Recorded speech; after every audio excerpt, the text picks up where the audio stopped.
Toba is the debut full-length album from Mayhemic, a blackened thrash metal band from Santiago, Chile.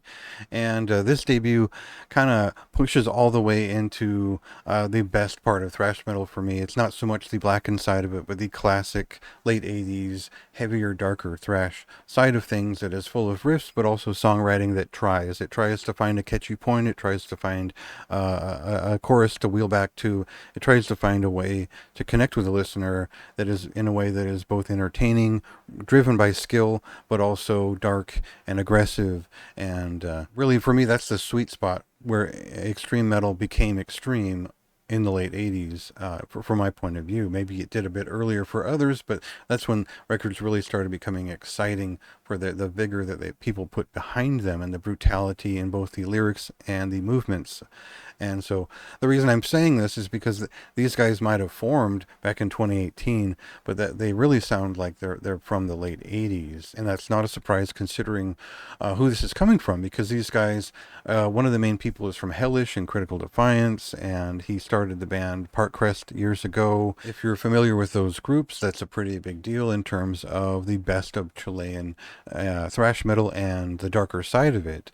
But also, some of these folks also now in the lineup now also play in Evil Madness, Decapitated, and Ripper. So there's some great musicians in there overall, and the leader of the band and the main songwriter is pretty well proven in terms of his other projects. The big thing with this band is, yeah, you really can't avoid the comparisons to Pleasure to Kill era Creator. That is kind of what this record sounds like, not spot on, but if you're as big of a fan of like Necrodeath Into the Macabre, Schizophrenia by Sepultura, and creator of that same era, you know that the moment you touch this record, it's going to hit that nerve and you're going to love it because it not only keeps up with those records in terms of riffs and just catchier songs, but they're also unmercifully attacked that it's just exciting. It's thrash metal and it's, again, the ideal from my point of view. So we'll cut to a clip here so I can take a breath and focus on what this record is all about.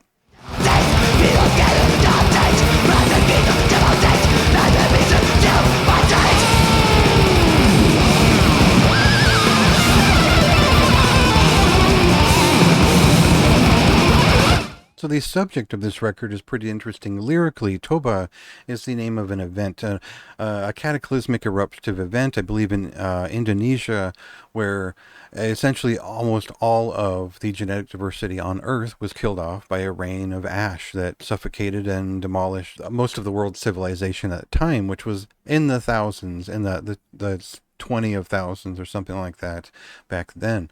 And it would have been the end of humanity altogether if not for a couple of rugged individuals. And it's not only an interesting event for the sake of a near extinction event, which is probably what's kind of both interesting as a band focused on primitive style, but also a little bit scientific in their approach, but also just because it lowered the genetic diversity and overall survivability arguably of the human race as in general, and that's all it would take to obliterate the entire population at the time. And the fact is that we persevered somehow as a species. The interesting thing that they've done with this subject is kind of they've linked it to primitive thrash metal, but also very exciting, aggressive, and kind of the musical peak of thrash metal at its most extreme and its most confrontational. They do it in a way that I think is perfectly tasteful and well crafted for a thrash metal record in this style. It's just under 40 minutes. None of the songs get in the way. They don't feel redundant. They do kind of bleed together in a nice way that you would want from a record that is riff after riff. And for me, it never got tiresome. It's just kind of the ideal that I personally look for in an aggressive thrash metal record, and it's something I get excited about anytime I find it. Now, your interest in this record is really going to depend on your interest in thrash metal, obviously. I can't just keep saying this has riffs, go listen to riffs, they're all good.